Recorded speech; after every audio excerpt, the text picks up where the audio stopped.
Well, I was going to call this lightning margin action on the £50,000 peg.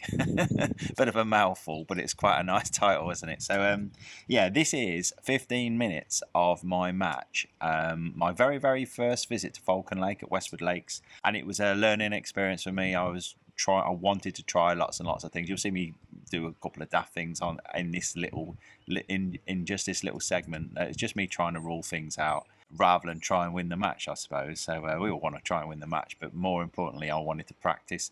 I didn't want to just do one thing all day for 5 hours. I think it would have been a wasted journey. So, but anyway, I'm going to show you the first 15 minutes. Incidentally, it was on peg 15 on Falcon, which turned out to be the peg that Matty Dawes won FishOMania on 2 weeks later. So yeah, I drew it 2 weeks too early. But it'll show you, we were every peg on my match. So I was the middle of 5 pegs all in a row, peg for peg.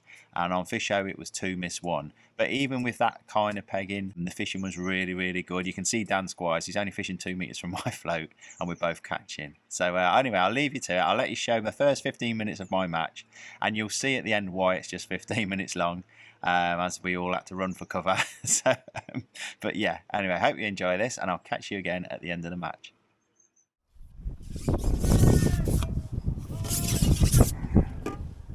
We're off.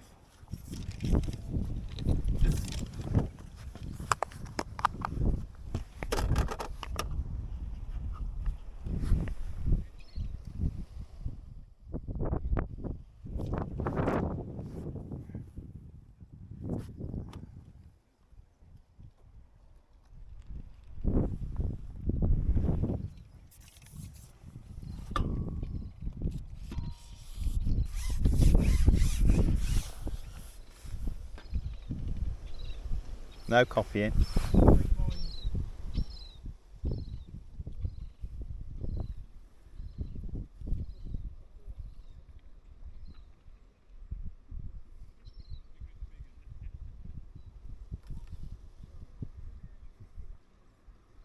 Need a shot on that. Not quite ready.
Good here, isn't it?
Oh, nearly. I nearly threw him in. Oh. Not a fan of that one.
Sound good, did it?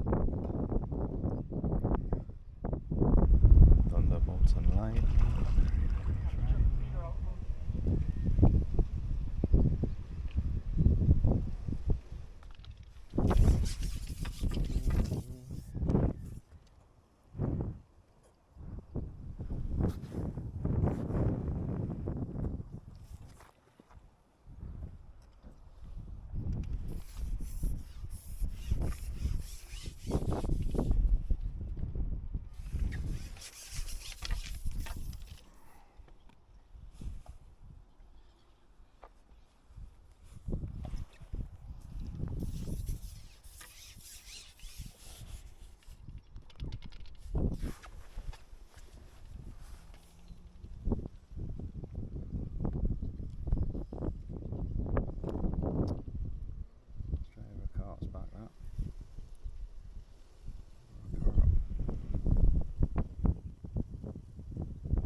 Uh-oh.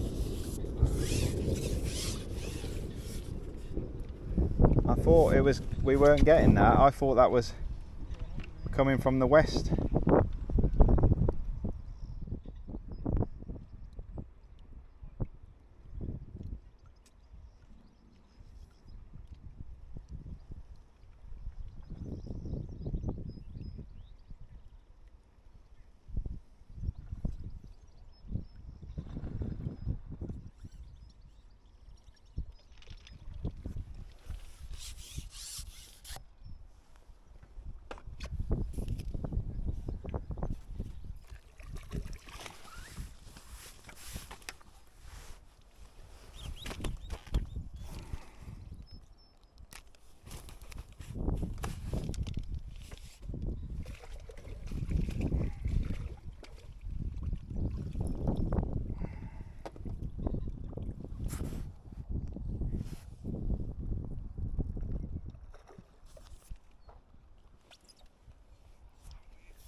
I wasn't expecting that. I was not expecting that. Not seen any flashes.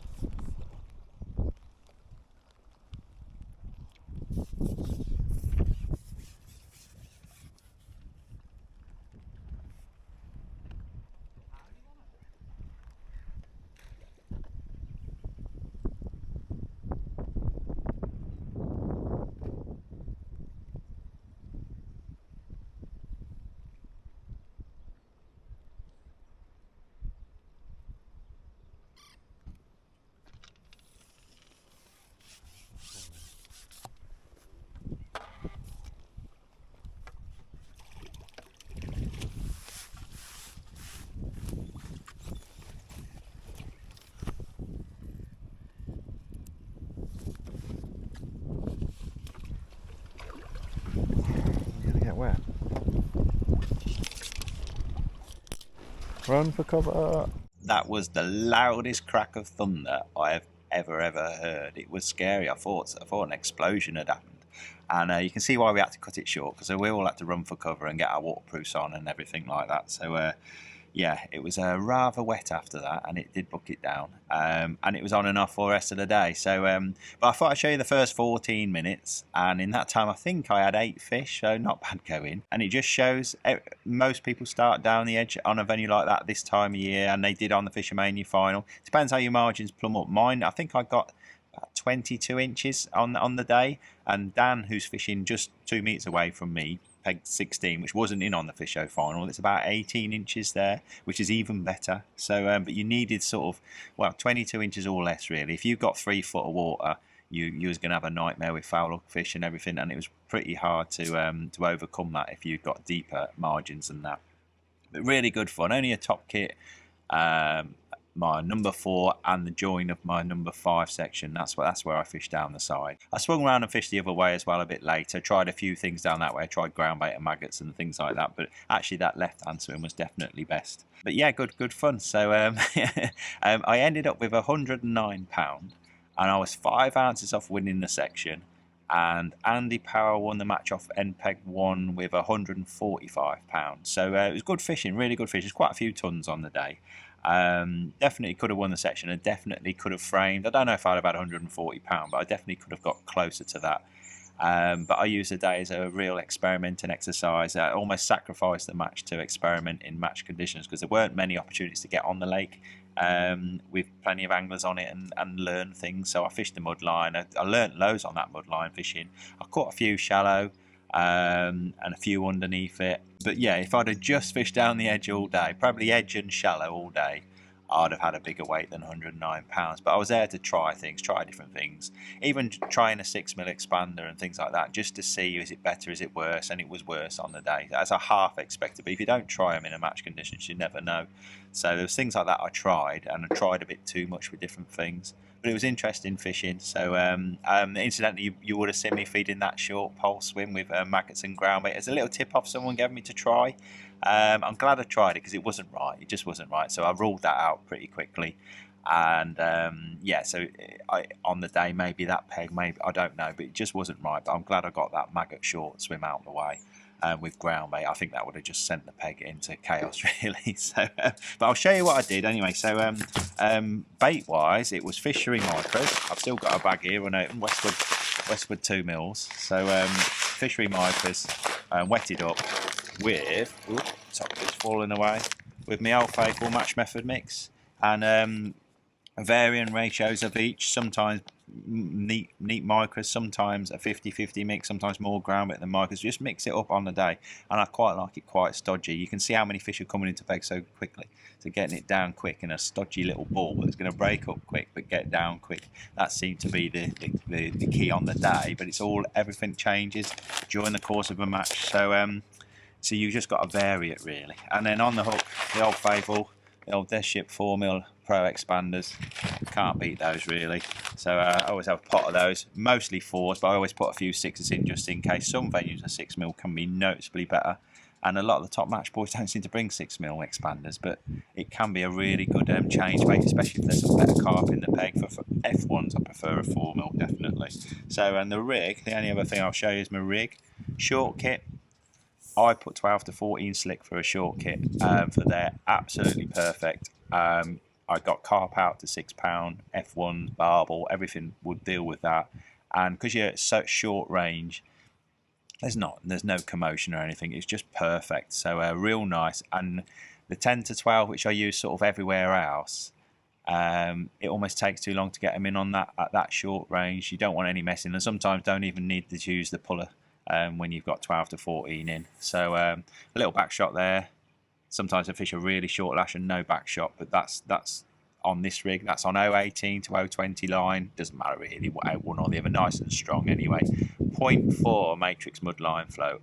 Beautiful float. It takes 4 or 5 number 8s, that's all. And all I have is a block of shot above a 3-inch hook length and a 16 MXC1 hook. That's it. 3-inch seems dead right because you're fishing in very shallow water, sort of 18 inches to 2 foot ideally, and 3-inch is definitely better than 4-inch down there. So everything's nice and positive and just nailed over that little stodgy ball of bait, and that's that. So that's the rig. And the only other thing to experiment with is the pots. So I always start off on a medium flexi toss pot, but later on in the day swap into a bigger pot. The large with the extender on can be beneficial. Even big potting every now and again, like a nice palm full of bait. And definitely found later on in the day, swapping from a 4mm expander to three white maggots. Whites just seem really good at Westwood. Don't ask me why. Live or dead, both seem to work quite well. But 3 maggots on a 16 work really well later on as well. But certainly for that first part of the session, just get your head down on expanders, little stodgy balls of micros and ground bait. And it was happy days. So yeah, anyway, hope you enjoyed that. Thought I'd show you that. It's a nice way of catching fish, and I'm sure it'll work if you've got a snake lake near you, starting down the edge like that. And similar tactics applying to fishing across as well. You do the same fishing up to an island potentially. So yeah, hopefully it give you a bit of food for thought and a nice bit of excitement listening to that thunder and lightning as well. But yeah, I definitely drew the peg 2 weeks too early. But full credit to Matty Dawes. He made no mistakes there, and he just fished an absolute blinder, and he ended up winning the FishOMania title. So anyway, maybe next year, and maybe we'll be on that podium one day. But I hope you enjoyed that. Don't forget to like and subscribe. Check out my members area as well if you want loads more videos, and I will see you again on another session.